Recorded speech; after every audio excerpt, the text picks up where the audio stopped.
Mário Solimene Filho é advogado formado pela Faculdade de Direito da USP com especialização em Direito Privado e Processo Civil. Possui curso de extensão em Direitos Humanos Internacionais e também é inscrito como colaborador da entidade Advogados Sem Fronteiras e membro da Sociedade Internacional de Direito de Família, além de ter tomado parte em projetos internacionais pela defesa da cidadania e direitos humanos na Inglaterra, Alemanha, Israel e territórios da Palestina.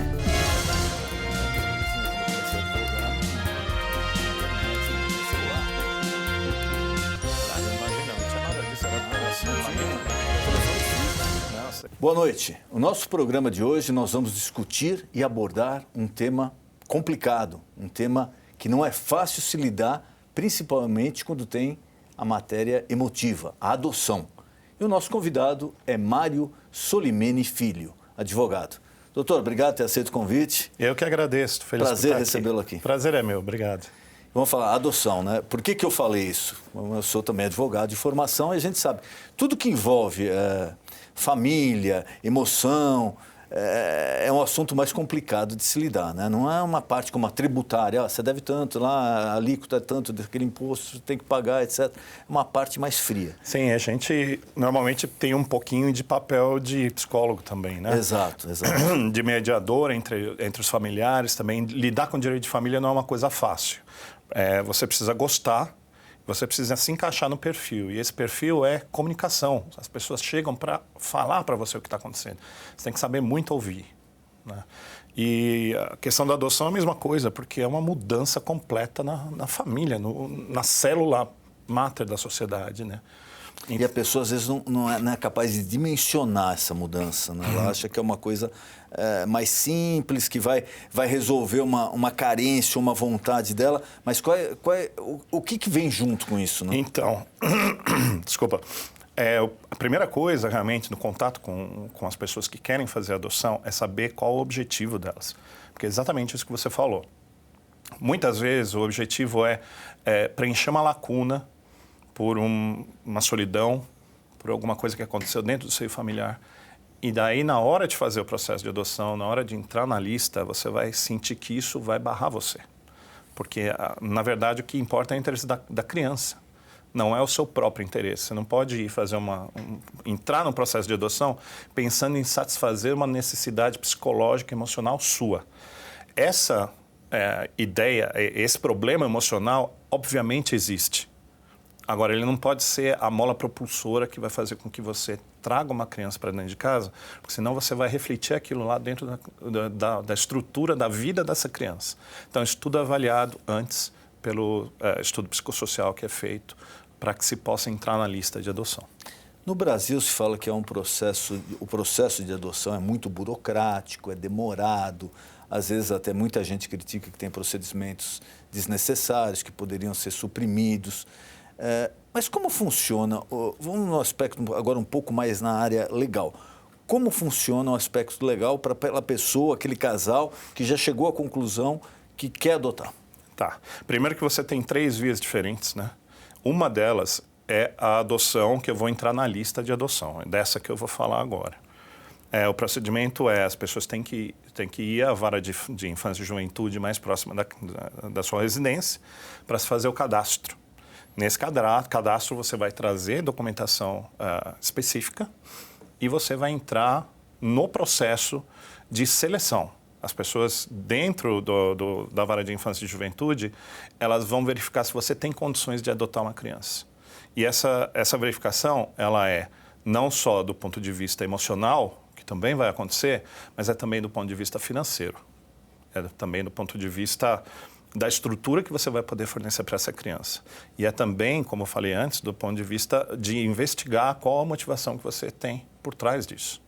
E se a sua motivação, como eu já falei, não for a de trazer uma criança porque você quer ter uma criança, porque você quer satisfazer esse sonho e você vai ajudar uma outra pessoa, melhor nem começar.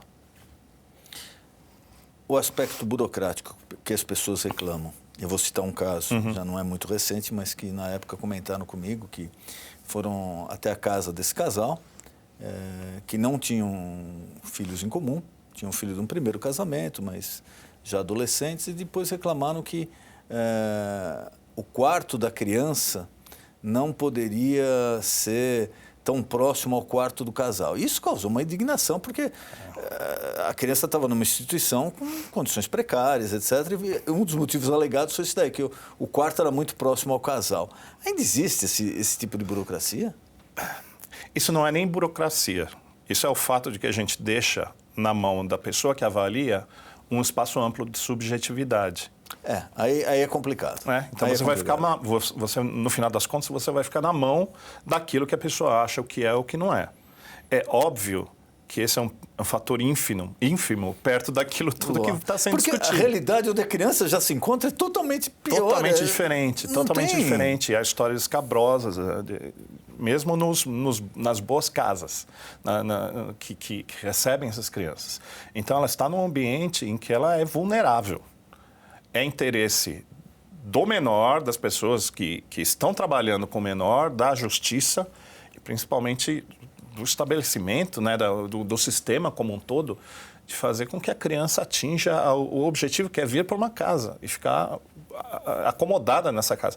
Outros fatores objetivos são muito mais importantes do que esses. Lógico. Eu acho que você pegou um exemplo que existe, mas que é fruto da cabeça de alguém. Porque não é... Alguém foi lá examinar e chegou a essa conclusão. Não, pelo amor de Deus. Você tem muitas outras coisas. Por exemplo, o que tem que ser colocado na cabeça de quem está buscando a adoção é que você precisa dar condições para a criança. Isso não significa que você precisa ser rico. Isso não significa que você precisa ter uma casa dentro dos padrões exigidos. Isso significa que você possa acomodar uma outra pessoa... De forma digna. De forma digna e dar a qualidade de vida que você tem para essa pessoa.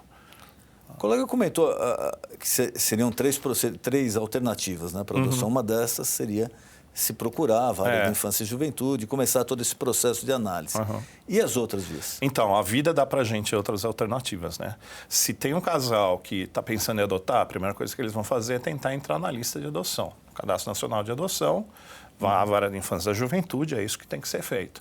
Agora, a vida te dá outras oportunidades, outras situações que você tem que saber lidar. Uma delas é justamente a socioafetividade, que você vai receber, por exemplo, e são coisas diferentes. Talvez seja difícil para o telespectador entender, mas a gente precisa tentar diferenciar o joio do trigo. Vamos dar essa informação. Por exemplo, você tem uma família em que essa criança chegou há 10 anos atrás. Quer dizer, se estabeleceu como já estava lá. E passou a haver uma certa afetividade entre as pessoas que lidavam... Era uma família estabelecida, vamos supor, um pai, mãe e um filho. Essa criança, com o passar do tempo, começou a ser tratada como irmão, não sabia o que ia acontecer com ela. Ela foi ficando, manteve esse vínculo afetivo, se desligou da outra família, está aqui. O que vai acontecer? Você vai ter que entrar na fila de adoção para adotar? Não, você já tem a sua afetividade nesse caso. Você pode até manter o nome dos pais originais, né, biológicos, isso seria no o pátrio registro. Poder? Passaria o pátrio poder com a concordância você tem o poder familiar. Hoje em dia a gente chama de poder familiar. Com a guarda e com a adoção, com tudo, vem o poder familiar. Agora, os pais que abandonaram essa criança não podem continuar a ter poder familiar. Isso é desligado, houve um desligamento natural. Só que a criança está no limbo. É uma situação que a vida deu. O que pode ser feito? Eles podem entrar na justiça e pedir a paternidade por socioafetividade. Isso é muito comum em questões de enteados. Mas aí precisaria se achar os pais ou não? Não. Aí tem duas situações diferentes. Se você for ao cartório, nós temos o provimento 63, o Conselho Nacional de Justiça. Se você for ao cartório tentar fazer isso de forma desburocratizada, é necessária a autorização dos pais biológicos. Certo, aí precisaria se localizar. Eu pergunto porque tem casos que a pessoa fala, olha, já está comigo, eu conheço os pais, só que os pais separaram, sumiram, foi cada um para um lado, eu não tenho mais como encontrar, como é que eu tenho que fazer? Sim. Então, você vai precisar para ir ao cartório fazer esse procedimento simples, você precisa da autorização. Se não tiver, você pode entrar em juízo e explicar. O juiz tem autoridade de fazer isso. De, num processo judicial, fazer você constar como pai socioafetivo. E você vai ter a mesma consequência, mesmos direitos, mesmas obrigações. Agora, em termos de direitos das sucessões, a coisa fica um pouco diferente. Porque na adoção há um desligamento da criança da família biológica. Certo.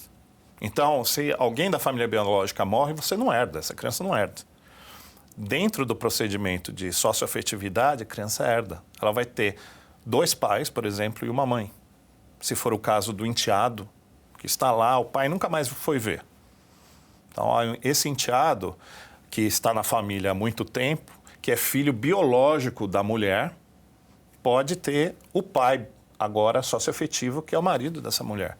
Então, é possível. Mas se mantém o vínculo sucessório com o pai biológico. Também se mantém. Então, aí ele acaba tendo 2 pais e uma mãe. Então, se esse pai vier a falecer, mesmo independente, se ele teve um outro casamento, uma outra família, esse filho vai ter direito sucessório. Porque não houve um desligamento. Diferentemente do caso de adoção, que há um desligamento. Aquela família não é família mais. Acabou. Tá, então, aí, a partir daí, ele só vai herdar do pai que o adotou. Isso vai constar no registro. Aquela história, às vezes a pessoa reclama, fala, poxa, eu estou tentando adotar uma criança, não consegui. E eu conheço casais ou pessoas que já têm 5, 6, 7 filhos adotivos. Esse é o terceiro caso. Então nem sabia que era isso. Esse é o terceiro caso. Porque isso daí, realmente, para a pessoa, eu estou na luta ali anos para tentar adotar. Eu conheço uma pessoa que já tem 5 filhos adotados. Então, você falou da burocratização, da coisa, é complicado mesmo. E a gente não é só que é muito burocrático, é um limbo. Muitas vezes a gente está numa zona cinzenta que não tem muito o que fazer. Essa é uma das situações que não tem muito o que fazer. A criança apareceu, era filho da empregada, filho de não sei quem. Essa pessoa, ela teve a criança, ela é viciada em drogas, ela abandonou na minha porta. E agora? A rigor, você tinha que pegar a criança, levar para o abrigo. Exato. Levar para o abrigo, entrar na fila da adoção se você quiser e nunca mais vai ter contato. Agora, a jurisprudência, são as decisões dos tribunais, né? Acabou aceitando que há uma ligação socioafetiva também em relação a essa criança. Agora, é difícil de dizer quando isso acontece. Porque acabei de receber a criança na minha casa. Eu não posso dizer que eu tenho uma ligação emotiva com essa criança. Ainda não deu tempo. O que eu tenho que fazer? Eu tenho que esperar, eu vou ver o que vai acontecer com a mãe, eu dou trato à criança vai crescendo, a criança vai para a escola. Um dia você vai ter essa socioafetividade. E é muito subjetivo. Da mãe estar junto ou não? Independente. A mãe biológica. Independente. Mas aí também você pode requerer a adoção nesse sentido. Porque a mãe, muitas vezes, ela não se sabe nem quem é, deixou na casa. O problema é que você não vai levar essa criança para o abrigo para depois entrar no Cadastro Nacional de Adoção e tentar pegar essa criança, porque você já desconectou.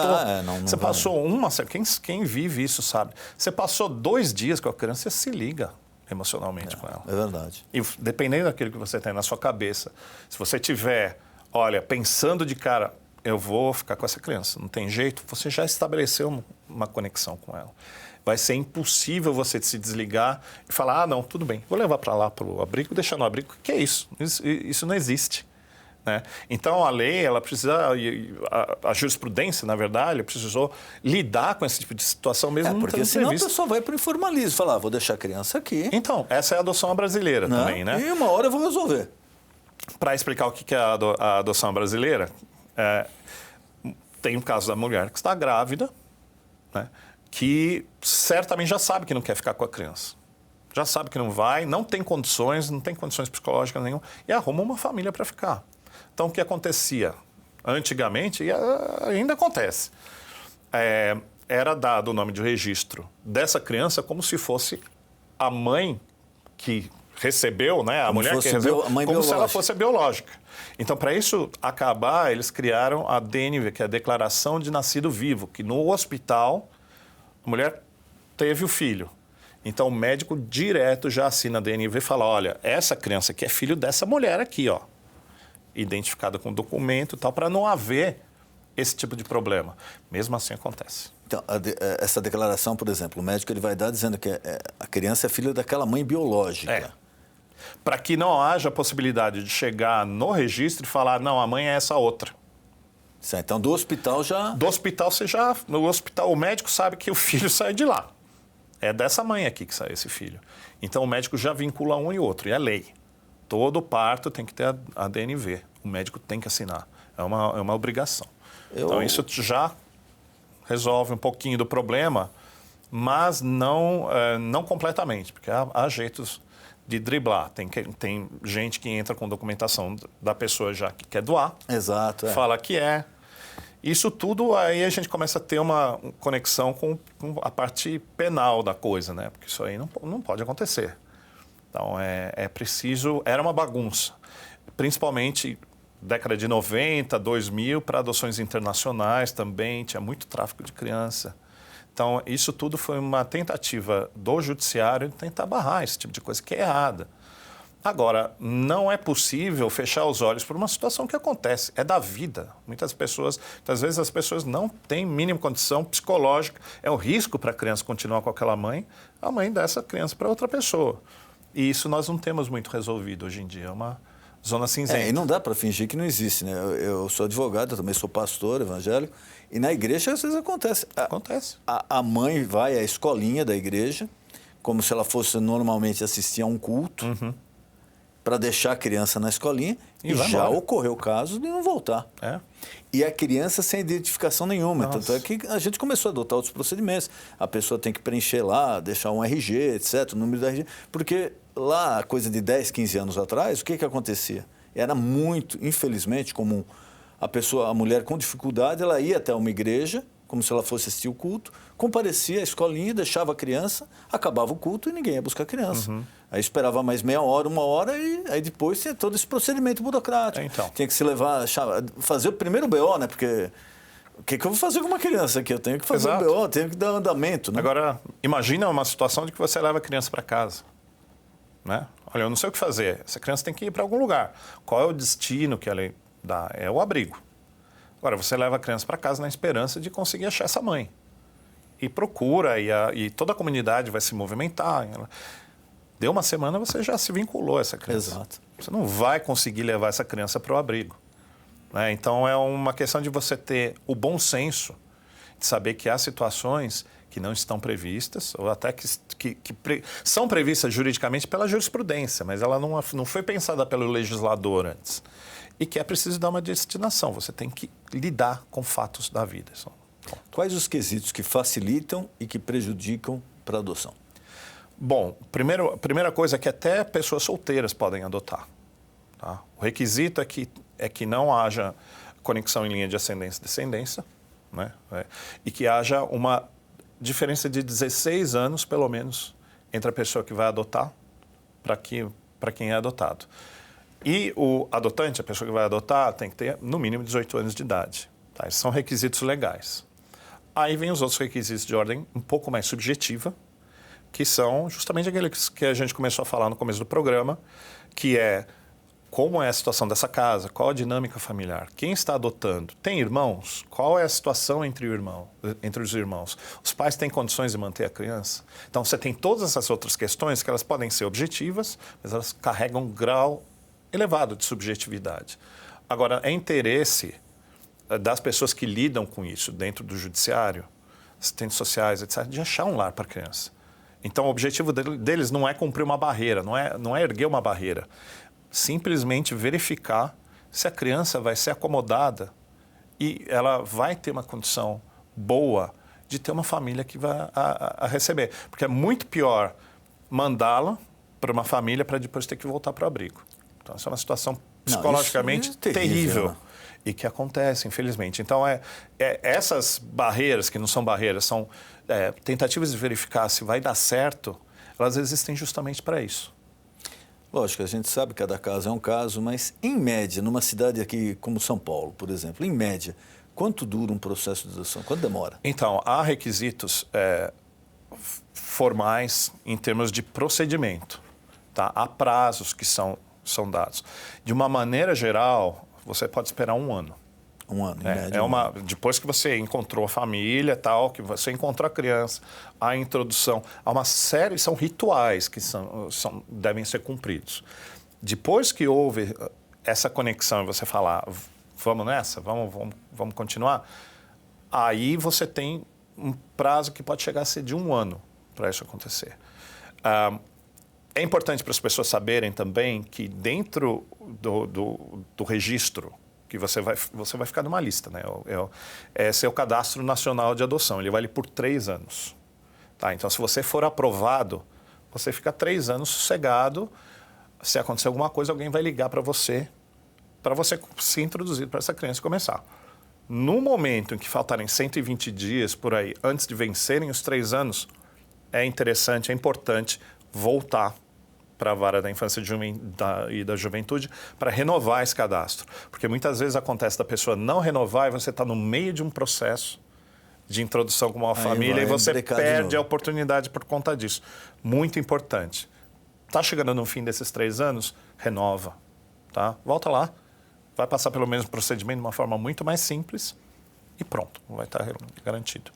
A idade da criança a ser adotada. Muito se fala que todo mundo quer o recém-nascido, né? Ou com idade ainda muito tenra.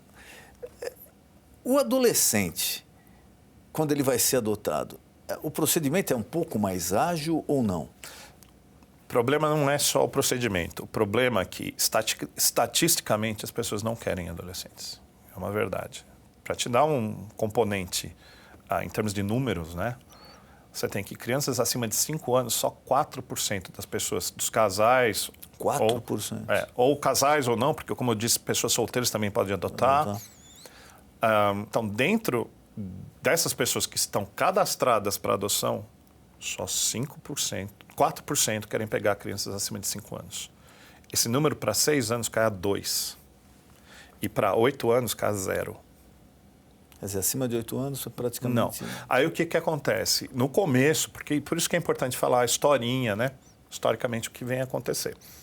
No começo, não era permitido adoções internacionais dentro desse novo sistema.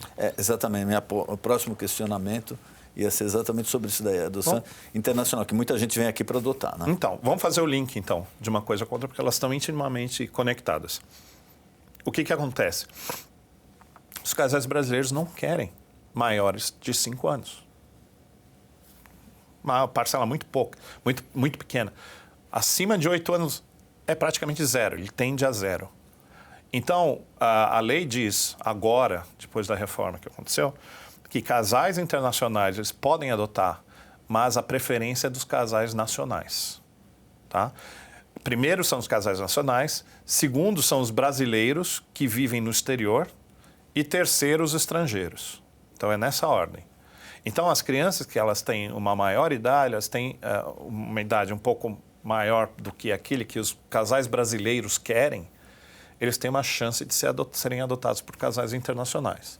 O casal internacional, ele tem menos rejeição ao adolescente? Tem. É porque assim, a gente está falando de uma gama ampla, né? Nós estamos falando de sociedade ocidental, em geral. Você tem muitos países, muitas culturas diferentes.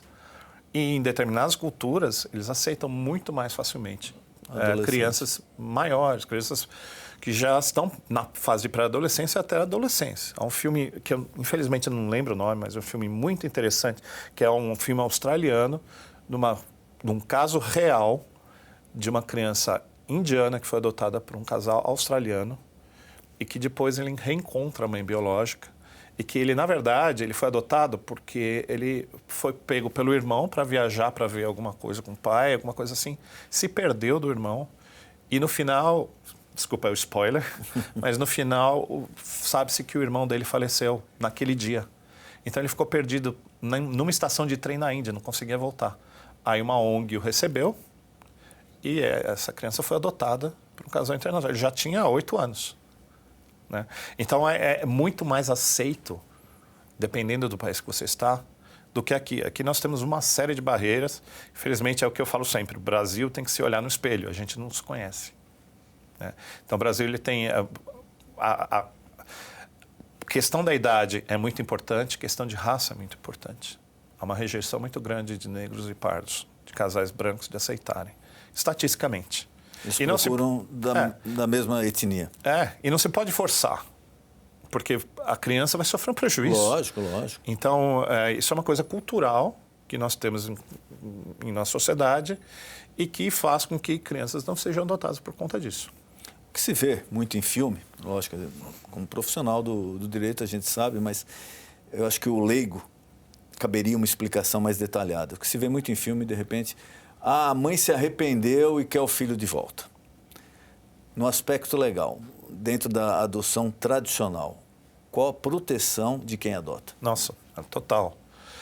Existe o risco psicológico muito grande disso acontecer, porque nada impede, não tem lei no mundo que vai impedir uma mãe de voltar e buscar saber onde que está o filho, né? Agora, ela abriu mão do poder familiar, ela, na verdade, de livre e espontânea vontade, passou por todo esse processo. A criança, ela não é adotada do dia para a noite. Isso não é uma coisa que a mãe deixou e aí ela pensou bem, ela podia ter voltado e a criança não estava mais lá. Tem um tempo útil, né, para avaliar. As crianças passam muito tempo dentro de abrigo. Como eu falei, simplesmente a introdução da criança para uma família potencialmente que vá receber essa criança dentro da estrutura dela, só daí, desse ponto até a adoção acontecer, é 1 ano. Né? Então, quem adota está legalmente falando... Não, legalmente falando está garantido. A mãe biológica não pode voltar lá e falar, olha, eu me arrependi, eu quero meu filho de volta. Não, legalmente está garantido. Agora, o que não está garantido é o lado psicológico. A gente nunca sabe o que pode acontecer, mesmo porque há um direito também das pessoas à identidade biológica. Elas têm o direito de buscar saber quem é seu ancestral.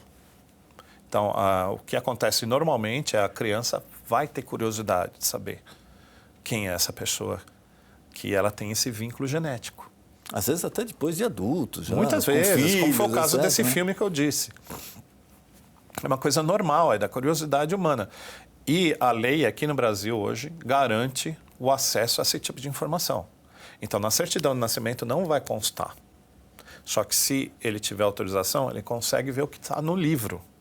Porque ele vai ter o acesso à pessoa que era o vínculo biológico. Quer dizer, certidão de nascimento, o papel dele não vai ter o nome da mãe biológica, não. Mas nos registros... Nos registros do assento de nascimento, oficial, que é assim se que tiver a gente uma chama determinação no cartório, judicial, vai ter uma determinação judicial e ele vai ser garantido esse acesso. Vai saber quem é a mãe ou quem é o pai.